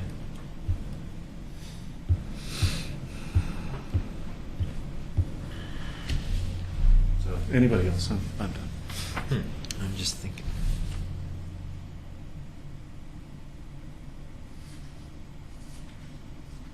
Anybody else have any other questions? Well, I want to make sure that when you walk out of here, that you have a pretty good idea of what we would like to have you come back. So you don't come back again and get another flood of questions that. Yeah, I guess, yeah. I think I've got a better idea. Just as, I guess, like what I was kind of ranting is the detail. It just answers. And then I guess really the driving force for you making it smaller and eliminating dormers and stuff, is that purely in the name of cost? Because you shrunk this thing, you said 4 foot. Well, no, I mean, I'm a little offended that you're conjecturing that in this meeting, to be quite honest. Well, it does cost more to make dormers. It does, but Well, and the house is smaller. But I'm wishing I could pull up the picture. We had them side by side, and it's from the side that I don't think it enhances the cosmetics of the house when you have these dormers coming off. It's like Right. No, and I apologize if you think I'm trying I to. prefer a simple lines, although I want to make it, worthy of. I get it, of the and I'm sorry if I bungalow. offended you by saying it, but that's the driving force by Oh, eliminating that's a part of it. Every Sure, builder's, but this is a bungalow, and a bungalow, 90% of them, 95% of them are going to have a dormer on them. This And has they- become a tract house. no, They could be you don't shed see dormers, tract or they houses could like be this, I don't. gabled. Sorry, I disagree with you on that too. But anyway, What I see is a simple gabled roof on a box. That and what I see is good proportions and balance and beautiful porches and good trim work, and maybe if I drew it a little nicer, you could see it. But I'm not at all embarrassed. I wouldn't build something that I couldn't profit from or sell. That'd be foolish. Oh, sure. I mean, it's the name of the game. Anything I I get it. build has got to be historically appropriate. I know you have to do that to do well in these neighborhoods. So, But you didn't think you could put a shed dormer on that? Because I guess you could still truss it with the shed on there. Not this gable, but a shed. Just a simple shed that's a lot easier than this thing. I'll look at that. And I Is that one of the things that's on your list? Yeah, well, dormers. that's kind of the other element. So that could, a shed dormer would be very appropriate. And just real quickly, when I did the analysis of the bungalow surveys, it really came down to you either are a shed or a gabled bungalow dormer, or you were the 1920s dormer, or 1920s house that like the Grandins, but it still had a gabled attached front porch. Like you either were one or the other. You had the no dormer, but you still had the front porch that was gabled and that was attached in the front, or you were a more traditional gabled. yeah, I don't a know more any- traditional second floor gable. I don't know any story and a half bungalow in any state, for the most part, that didn't have some sort of a dormer accommodating that half story. I definitely don't know if both front and rear dormers are required, but I'm hearing some different interpretation about which one would have the most impact. Well, and I also get in the reading towards this isn't a really visual house. It's not right on the street where it even becomes more prevalent. I mean, that's the benefit to you. It's in the back. It's not seen as much. So maybe, but I don't know if that's where the level of detail gets compromised because of that. I don't know. But I'm also, even if you just take the basics, I mean, you couldn't turn these plans in to get a permit. These aren't. No, not at that stage. No way. No, but wouldn't you expect to bring some sort of plans that are I like? thought rough sketches like this were appropriate because we're in the discussion stages. But you saw what was also brought before us, the first applicant. The first time through, these are the kind of drawings I went through in one meeting without any hassle at all, so I'm a little bit bewildered by this. So it seems like there's a range of alternatives or options that you have that's been presented by the staff in the report, and we've discussed here, that you can choose among to restore the bungalowishness of the dwelling, and bring that back with a good deal more detail in terms of design and detail of materials, so that we can then look at it and draw good conclusions, make judgments about those. But what I don't want to do is have you go away and thinking that something that you think that we're going to look at and say that's okay, when in fact the board may not think of that as being okay. And that's why I keep asking, is there a list of things that he can choose from, one or more of the above, it's like one from column A and one from column B, that you can go away with some comfort that if you make some choices that you have good chance of having the board approve those. I think if he hits up the Carnegie Library and checks out a book on bungalow houses, that would probably help quite a bit. A lot of those really focus on the details that bring out what a bungalow is. And I really feel for you because Yeah. it's too large to be vernacular and out of proportion. So you go with the bungalow because it's typically a little larger, but then now it's missing all the detail, and that's kind of what you have to provide to, sway us in that direction. Yeah, but there's some great books out there that kind of show all the details and describe what makes it a bungalow. Again, I would point you back towards the lighting. It seems like a small issue, but it really is one of those things that is specific to this. And also those decks, the material that you use there, and the decks. The decks. The material that you use for the decks, porches, and the approach on those columns, all pretty key. So I would move for a continuous. So can I talk to you about that while you're Yes. on it? So I'm going to try to, and there's a question about how high this would be and about steps and porch. I want to keep the house as low as I can, possibly, with keeping in mind the rock that's there. So that's what I have to deal with. Yeah. So your front porch wanna is keep it only as going to low be I as want to keep the foot. house as low to the ground as possible, as short a stem wall as I can, or dig down as far as I can, so there's a minimal porch there. Visibility. That it's not any taller than it has to be. What does it have to do with the rocks? What that has to do with the porch Getting it is low would that make it more difficult. it's going to be low. I think it's most appropriate to do a concrete porch, and it's not visible at all from John Adams. There's no way anybody's going to see it unless they're on my property. So I don't quite, I need some information whether that's okay or not before I go. Well, it depends on what element. Like if you're going to put a knee wall around your porch, if that's an element that you want to put in, you're going to have a higher porch Yeah. for that. Getting back to the details of the bungalow, typically those are a few feet up in the air. They have a bit of a stem wall. They aren't hugging the ground. Yeah, that's what it says. Hugging the ground is part of the design criteria in the historical. I have Ground- seen low ground hugging bungalows. is what it Porches says. are always assumed you have at least 18 inches off the ground. At least. At least. At a min- I mean, that's the absolute minimum. It's at least 3 risers at a minimum.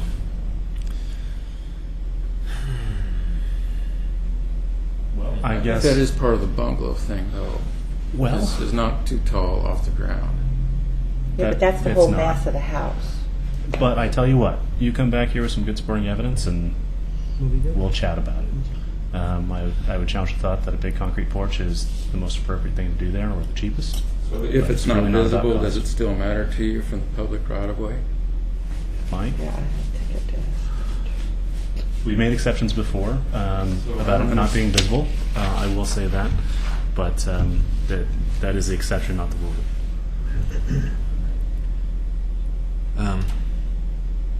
Just one thing on the drawing.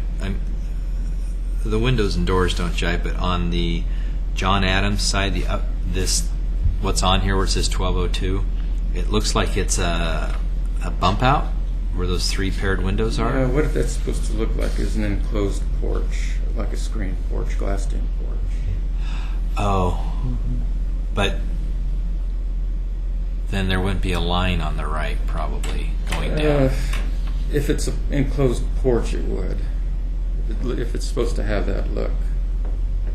So is that protruding from the No, right I side? mean, it would just be a line, more or less. Gotcha. What would that line I was be? The confused change by in that. siding, or Yeah, I don't know. I think it needs to be distinguished as a porch that's closed. Yeah. in. So it probably is recessed a couple of inches or something like that. Okay. Okay. Does anybody else have any other questions? Well, it looks like the porch goes beyond the three windows. Like there's a porch on the other side of the three windows on your second drawing, whereas on the first one it looks like the last two windows are protruding. That portion is protruding out. That's what I was asking about. Yeah. That line. So that my question is, does the porch now go all the way across Yeah, there's a covered porch in front of the living room that's to the left of the and to the called right? enclosed porch. To the No, left not and to the right? It's just this line right here, Right. right there, and right there. Uh-huh. They're the same line. That's where it juts in. I see. But see this line right here? I see. That makes the illusion that this is some sort of a bump out, even though I it's see. not on the plan. Gotcha. Yeah, it's not. So Bob's right. I mean, we talked about a little better detail, and we could go around in circles about it. But I think, That's one of the reasons why we need detailed drawings. I guess we're. Because so we can see from all angles, like, what it looks like. I think with that, and maybe coming back and looking at it with possibly a dormer, I think things are fine. It's just, there's just too many inconsistencies from floor plan to elevation and then detail. That's all. I get the windows you're going to use. I get the door. But yeah, and I can kind of see trim in some places, but yeah, that's all. Can I ask the comment about the reorienting the door back to John Adams? Is that if other techniques have brought the building to Reed Moore's bungalow, do you see the location of the door as being integral to that, or I guess what's your opinion of the door's orientation? If that house was sitting on a street where you could see the front door when you drive by it, I would say yes, but you're not even going to be able to see the front door. So it No, and doesn't on the matter other one to that me. was different too. So I mean, I don't think that's a big deal. Yeah. I just wanted to get that hadn't been discussed yet. I wanted to get that. No reflection on you, but it's just the way the planning code is written. I think it's ridiculous that it has to face the street sometimes when it doesn't make any sense. I mean, that kind of John Adams really is the back of the house. It's just a technicality in the code. It's nothing that. That's a straight shot in from that overhang. So I don't think it's. I would encourage you to look at a double side light at the entry door, because that is pretty uncommon. Yeah. Side light to the entry door Mm-hmm. to a bungalow. Yeah. All right. There may not be enough room.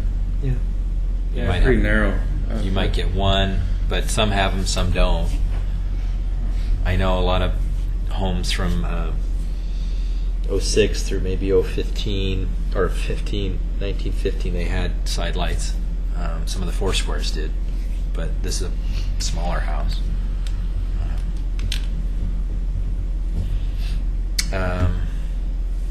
Yeah, and then think about 3/1 for windows. So, I think, okay, does anybody else have any other questions? Okay, do you have any other questions for us? Well, I hope I can counsel with Christina.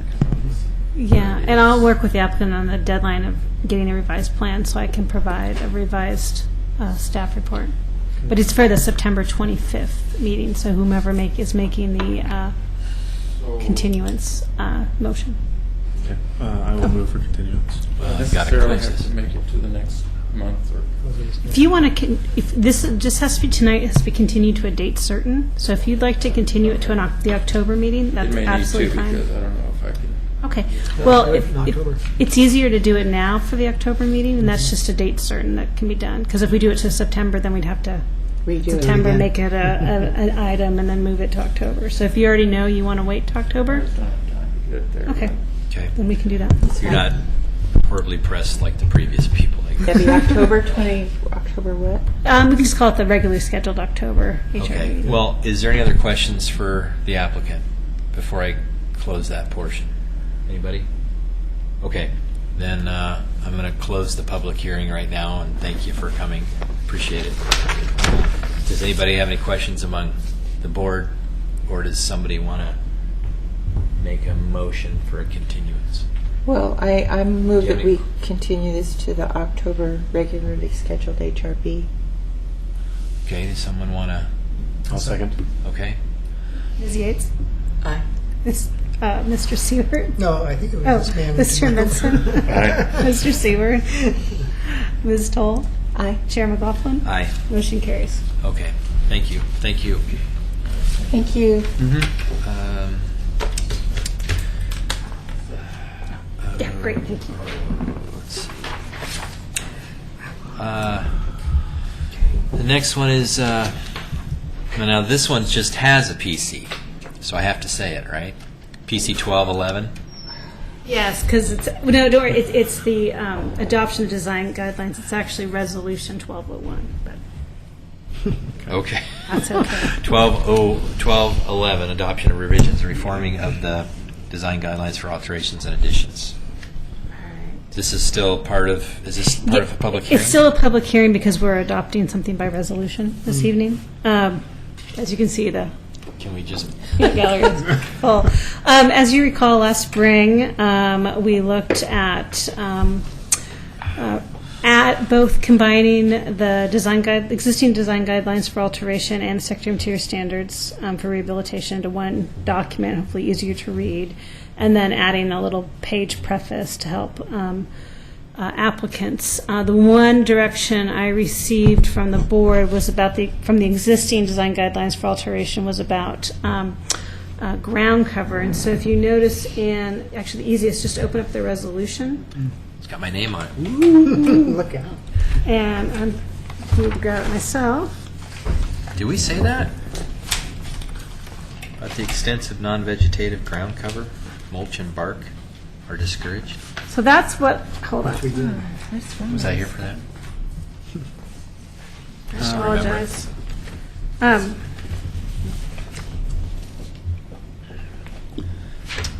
Are you going to put my pre-signature computer thing on there? I can. Whatever Sorry. you want. What I heard from the board was about extensive ground cover and not really knowing what that meant. So I added this sentence, what I think the board was referring to. So please let me know if you'd like to wordsmith it tonight, and we can just adopt the wordsmith in the resolution, which is fine. No, I think this is what we're getting at, that lawn full of rocks and or bark chips. Well, it's fine if it's colored rocks. And big chips. But I think if you're going to have ground cover, and I mean, if you're going to have vegetation, plants and trees, it's okay to throw bark dust or compost in, but to be the 100%. Yeah. Yeah. And if you were in our commercial landscaping code, you cannot have bark dust outside of X feet of underneath the tree. So commercially, we do not allow extensive mulching and bark dusting, and nor I think this is just identifies that. But what this would allow is a large lawn, for example, and that was the confusion last round, what exactly that meant. I think this just explicitly says we're talking about non-vegetative ground cover. Two things. I think this language is okay, but I don't think you want to cross out "and." Yeah, it's got to be Oh, an oops. extensive non-vegetative Okay. ground cover. And I noticed today that next to High Cliff, where they had terrible weeds, and The Vinca minor. excuse me. Oh, all the Vinca that's there. Well, there was, and then the weeds just took over. And I think the city or the fire department put in the stone to the left of that, which was not appropriate under these guidelines. And now I noticed today that now the stones are extended the whole way. Now it looks a heck of a lot better because there's not 6 foot tall weeds there. But I'm wondering how that could happen when we had this guideline in place already. Because it didn't require a permit. Okay. I mean, that's the problem, is making, this is really for new construction. I mean, it's really, really hard, and that's why dealing with vinyl windows is hard too. When you are regulating what people do on a daily basis for things that don't require permits, you're bound by education and code enforcement. And understanding how the staff support the city and just the size of the city we're in, I try to limit that to the extent possible of when things don't require a permit, what do we really want to regulate? Because that's what we have to spend our energy on. And you're right. And you can ask questions, what is extensive? A small amount of rock is probably fine in a certain location, but that's a bit of a meta question, is when have you put so much rock that it's now extensive and not filling in a hole? And When there's no green there. I mean, there's no green.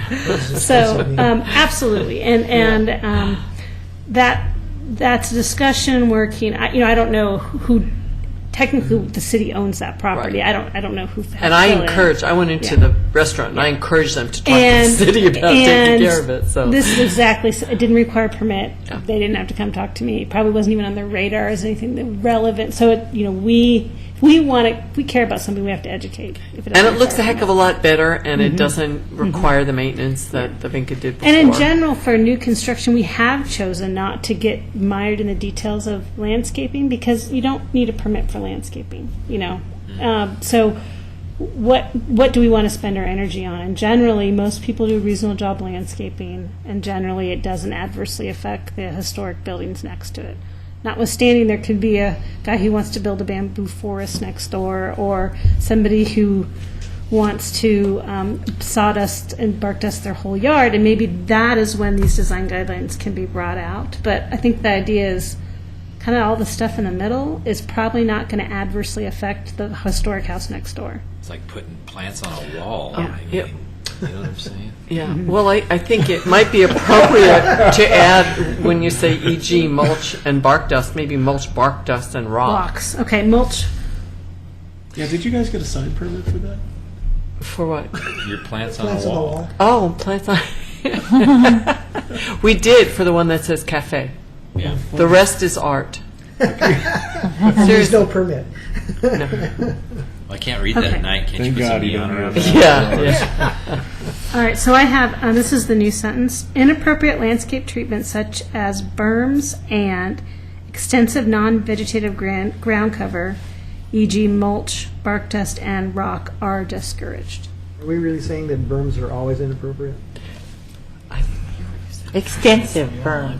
Oh, I still don't. Now, extensive modifies non-vegetative. Yeah. It doesn't modify And, berms. that's a question. That was from the existing design guidelines, because it obviously was addressing something that happened in the past, which I have not seen happen, you're right, in the last 20 years has not really been an issue. do we need to do anything with all this other than you're just correcting that sentence? Well, what the idea is, the resolution will adopt the revisions, this revised sentence, which is actually the guidelines, Yeah. and then also acknowledge that the document I'm going to give to the applicants have been reviewed and approved by the board. So all the extra wording in the front.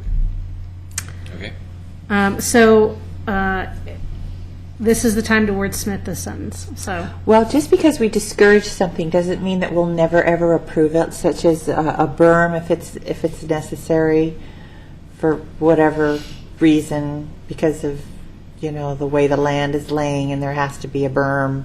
Doesn't mean that we'll never approve one, right? It's just, yeah, I think berms just generally don't have a place in traditional residential landscaping that you see in our McLaughlin district.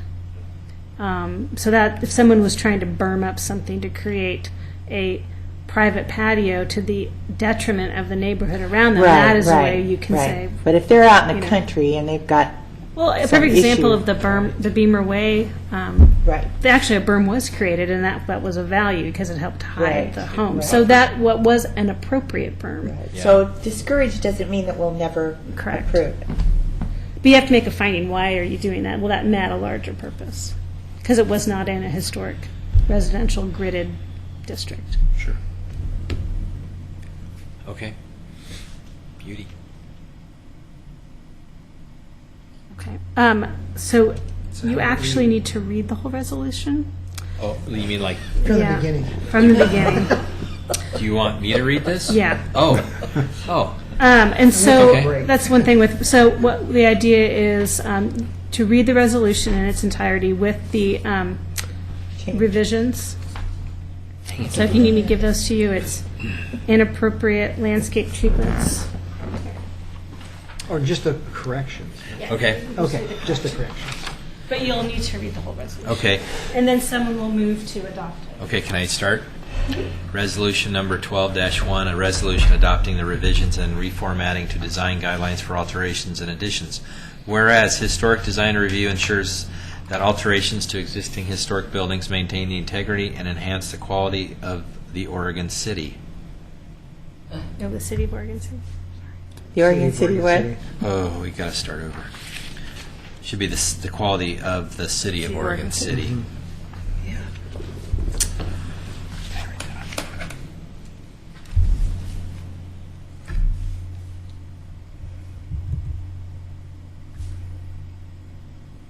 Got to start over? No. Oh, sweet. These reviews give designers flexibility while ensuring the compatibility of new development with the desired character of the area. Whereas Painter Preservation provided general recommendations to Oregon City's Heritage Program as part of their 2011 Citywide Historic Survey final report.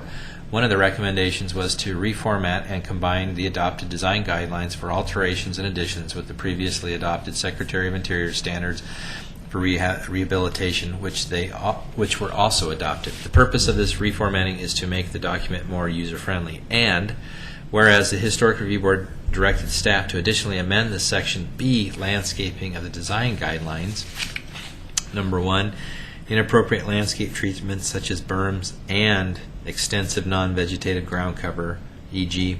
mulch, bark, and rock.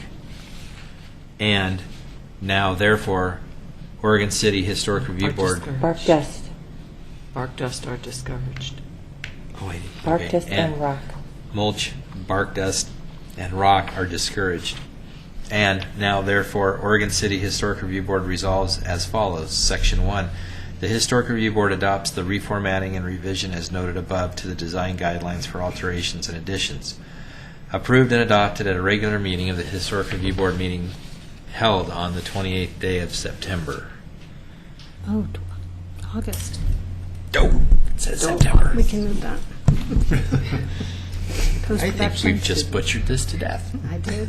Should say August. Okay. I move we adopt Resolution 1201 as amended. I second. All right. Mr. Metzen. Aye. Mr. Siewert. Aye. Ms. Yates. Aye. Ms. Toll. Aye. Chair McLaughlin. Aye. All right. So that'll go up online next week. Oh, or dang in it, 2 I weeks. just lost my screen. I hit the wrong thing. All right, we're almost done. Gosh dang it. Yay. I'm Thank not you even- for your patience tonight. I am not on here. No dinner and late, so hopefully you won't have to do Oh, this that's again. okay. I'm hungry. There's only so many times you have, an urban renewal election item on the November ballot that has to have 2 motions in one night. So, I wanted to give you an update on the certified local government grant that we're receiving and where it's gone so far. I don't know if you're able to read the attached document that Jessica Ingman with Venerable Properties wrote, but if you recall, we wrote the certified local government grant. Yes. Time out. We're done with Yes. the meeting, so I can close the Public hearing. public hearing, and now we're done with that, and we're on to work session. Correct. Okay. The certified local government grant was written to pursue a multiple property submission in downtown Oregon City. The idea was you hire someone to write the kind of master document about the history of downtown and the context, and then existing city buildings and structures such as the elevator and the promenade could be brought in, and then any private property that also wanted to be brought in, we could be doing a lot of the work for them, and maybe they pay for some of the cost of getting their building listed. We realized pretty quickly that before we went down that path, we needed to have some private conversations with property owners to really get them to understand the federal tax 20% tax credit program, which is usually what people take advantage of when they are on the National Register, and also the state special assessment tax freeze. So as part of this certified local government grant, money we used to hire Jessica Ingeman with Venable Properties. Venable Properties is a downtown development firm. Art DeMiro is the head of it. He has done a lot of historic preservation work. The new U of O Bagan block that just was redone, where the new U of O moved their Portland headquarters, is an example of one of his kind of prime projects. So he is very good at understanding the tax credit program, and he's also does development consulting as well. So Jessica Engelman works with other property owners and helping them get their tax credits. So what we did is and you saw from the attached, we sent a letter out to all the property owners in downtown Oregon City that had buildings that were potentially eligible, and asked them if they wanted to set up a meeting with Jessica. She met with, I think, 4 or 5 different property owners, toured their property, talked to them. She asked them in advance to give her specifically a lot of detailed financial information, which is why you don't see specific reports. The idea is this was a service we were providing to the property owners, to give them unbiased, private consultation about, is this feasible for them, and to them feel comfortable that they could provide that information because it wouldn't be shared publicly. What I did ask for Jessica to do was an exit final report, which you see from that letter, that basically what she learned from those meetings. And I think the real crux that she found was, one, you have to do substantial rehabilitation, so you have to spend more money than the building is valued, and our buildings are actually valued okay in Oregon City. They're not great, but we don't have that many buildings that are just valued as nothing. And so it's really, like you see from a lot of Portland, where the property value might be worth $300,000, the building value is worth $80,000 or something like that, or $750,000 is the property building and $300,000 is the structure. So it's pretty easy to spend $300,000 because your property value, you're going to be able to make the loan on it, and the pro forma will make sense. But in Oregon City, our property, the land value is actually not worth as much, but the building value is actually worth quite a bit of your ratio. So that's a pretty substantial rehab for a lot of these projects, what they weren't going to be meeting. And you have to kind of do the big project. You can't just kind of meter out lots of little projects over the years. And then also, you have to have income to get the credit for. So if you are not generating a lot of income, it's hard to take that tax credit, even though you can take it over 5 years. So because of individual issues, not a lot of property owners felt that the 20% federal tax credit would ever be an opportunity for their property. But I'm actually really glad we went through that process, because we definitively asked the right questions and we got the answer, so we can never say what if. We know that it wasn't. Rob Crocker and Chris Edmondson with T5 Equities just purchased the Masonic building, and they're still kind of pursuing that as an option. So that's still out there. Don't know yet. At the minimum, we will get the elevator and the promenade listed as part of the CLG grant money, but I just wanted to give you a heads up of where we are. It may morph a little bit and may not be the initial grant application we thought of, the traditional multiple property submission, having some long, and either in short or long terms of property owners adding on to it. Jessica also said that a lot of our properties have been so altered over time that they've lost their eligibility for National Register. So, which is what I felt too. I felt that the day is left that we can ever be a National Register historic district. It was about 50% in 2000 when we did our 2000 study, and it's gone down from there because all the rehabs have been nice, but they haven't been historic rehabs. Right. So pretty much you're never going to get a National Register district. You probably aren't going to get that many National Register, if any, buildings. So it's just nice to know that that is really not an option for rehab for downtown. But my goal is to keep moving forward, and at some point we will have a request for proposal for someone to write nominations for the elevator and the promenade at the minimum. So what are the other options as far as grants go?